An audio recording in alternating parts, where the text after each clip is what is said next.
today, this is going to be your lesson explaining the correlation and how to find it using your TI 83 through 89 plus graphing calculator.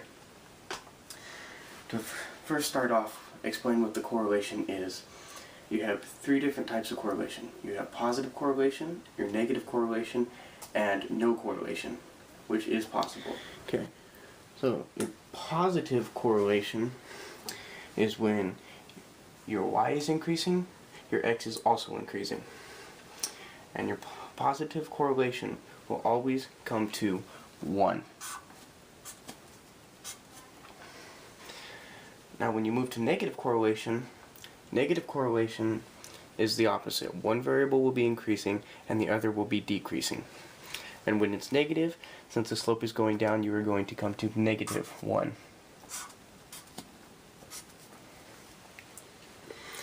Moving on to no correlation.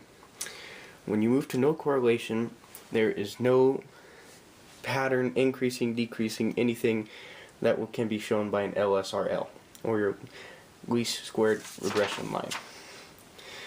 And when there's no correlation, now 0. On how to find your correlation R using the graphic calculator. Okay, to find the correlation R, you're going to go into your list, edit.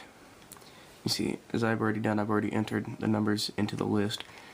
I went with random numbers just to give you quick examples. There's no pattern to this at all. Okay.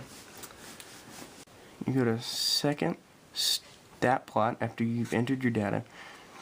Go into plots, plot 1, and enter. You go down and select the type of plot that you want. We want a scatter plot. It's the first one selected.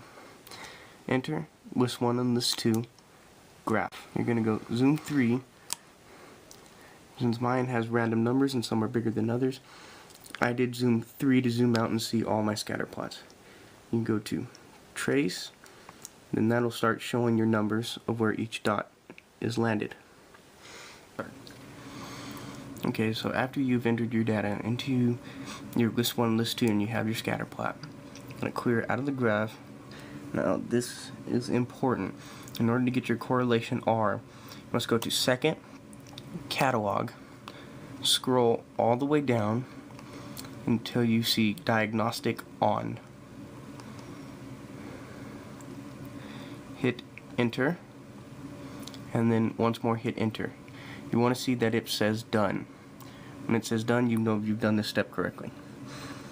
And you clear that out of your screen. You go to stats, scroll over to calc, scroll down to function 8, linreg a plus bx. Enter.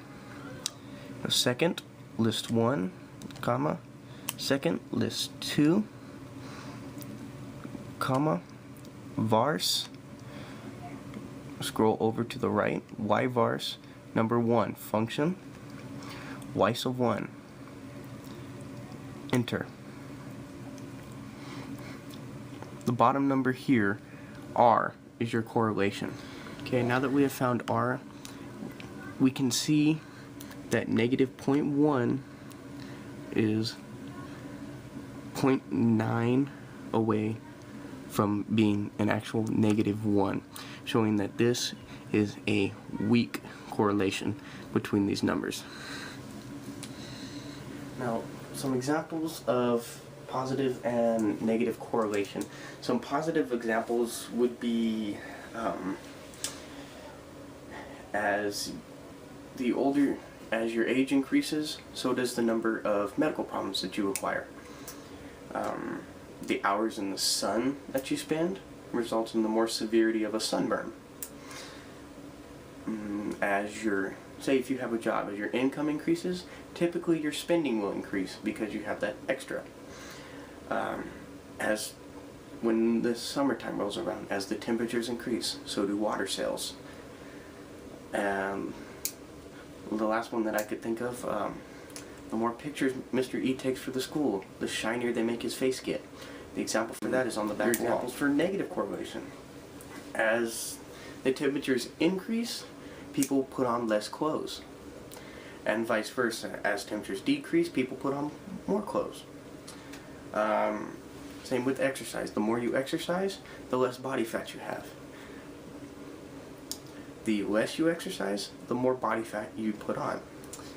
And the last one that I can think of that many people can relate, the more people nag you about something, the less you want to do it.